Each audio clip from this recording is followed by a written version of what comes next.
Hi, and welcome to our update from the Brick for Thursday night. I'm Damon Fontenot alongside Mike Baldwin from the Oklahoman.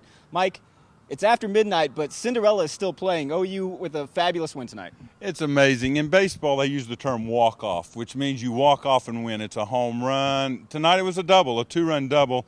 This team has got no margin for error. They were down to their last 8 or 12 outs last Sunday against Oklahoma State just to get in the tournament. Then they play a good game against A&M, the top seed, on the first day, play well and beat them. Well, tonight, Missouri, everybody said Oklahoma's backs were to the wall. Missouri wanted it so bad, they pitched arguably the best pitcher in the country. When he runs out of gas, 97 pitches, 7 innings, they bring in one guy for a couple outs. Then they bring in their number 2 pitcher. That's who Oklahoma beats in the 9th inning. So they got basically 2 of the best pitchers in the Big 12. That's who you got to beat to keep your season alive. And guess what? It's 9th inning magic over the center fielder's head, 2-run double. And now it's down to Texas. They got to win that one. Then whoever they draw Sunday, they have to win that one to be in the NCAA tournament. But they're that close to their season basically being over, and yet now they got momentum, they got confidence, and it's just one of those games. If you're a fan there watching it, it's one you'll remember. It was a slow, boring game for most of the game until I'm baseball purists. Us guys that love pitching and defense, it's pretty good. Until you get to the 8th inning, you got some ducks in the way, you got drunk guys making trouble, you got Missouri looking up at the drunk guys.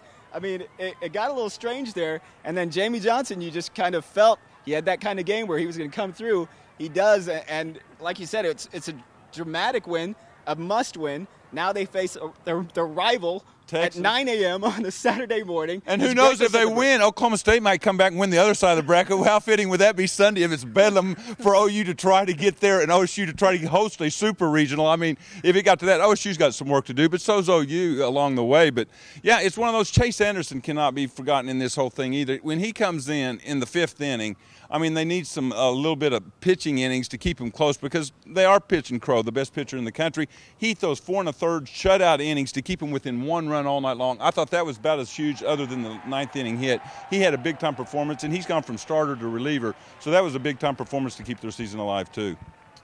Let's wrap it up, Mike, with obviously Saturday is a huge game at 9 a.m., but they still, like Sonny said, they still got a long ways to go. They got 2 full games. They've won 2 full games in the Big 12, but they still got 2 tough games. They got Missouri's ace. They've beat the top seed in the Big 12. Right. Just wrap this up for me where OU stands. It's not going to be easy to make it into the postseason still. No, with your margin for error is 0. You got to go 4-0 now. There's an outside chance you can make the finals at 2-1, but the way this thing was going down, they knew they'd have to go 3-0.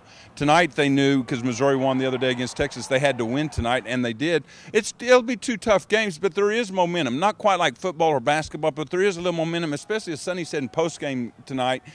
His team's young. They've been learning as they go. Well, it gives you a little confidence, a little more the next time you face a pressure situation. So it'll be interesting to see how they handle it, because for the first time all year, when their backs are to the wall, they're tasting success. Instead of leaving, we were so close and lost. Now they're finding ways to win games.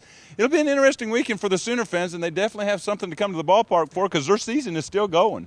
Well, if you get up that early, there better be some motivation. That's it for this update from the Brick. Of course, Oklahoma State plays Friday night at 7:30, also a late game, and then we'll look forward to that 9 a.m. game on Saturday. Stay tuned to News OK TV and the Oklahoman for further updates throughout the week.